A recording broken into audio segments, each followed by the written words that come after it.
একটা দিঘি। আর সেই দিঘির কারণেই প্রায় 12 বছর ধরে থমকে ছিল বাংলার অন্যতম গুরুত্বপূর্ণ রেল প্রকল্প। আপনারা অনেকেই জানেন, তারকেশ্বর থেকে বিষ্ণুপুর পর্যন্ত নতুন রেল লাইন তৈরি হওয়ার কাজ বহু বছর আগে শুরু হয়েছিল। এই রেলপথ চালু হলে কামারপুকুর, জয়রামবাটি ও বিষ্ণুপুরের যোগাযোগ ব্যবস্থায় এক নতুন অধ্যায় শুরু হবে। কিন্তু সেই স্বপ্নের পথে সবচেয়ে বড় বাধা হয়ে দাঁড়িয়েছিল ভাবা দিঘি।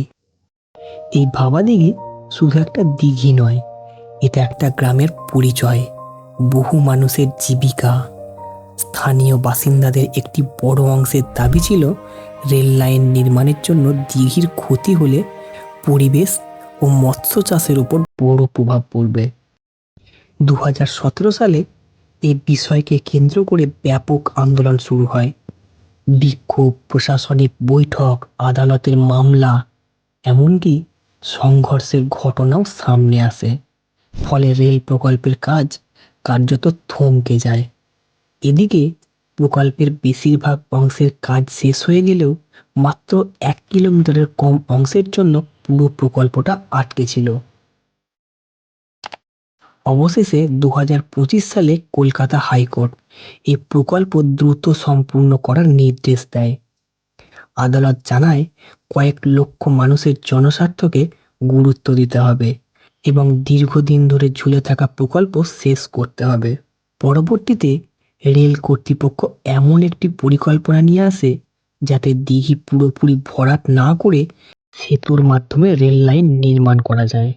এই সমাধান সামনে আসার পর দীর্ঘদিনের জট অনেকটাই কেটে যায় এবং নতুন করে শুরু হয় কাজ।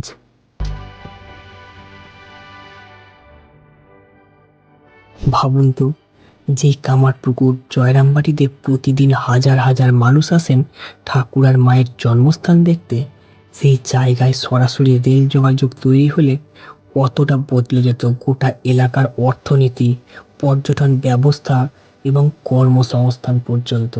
আজকের এই দৃশ্য দেখে মনে হচ্ছে বহু বছরের অপেক্ষার অবসান আর খুব বেশি দূরে নয়।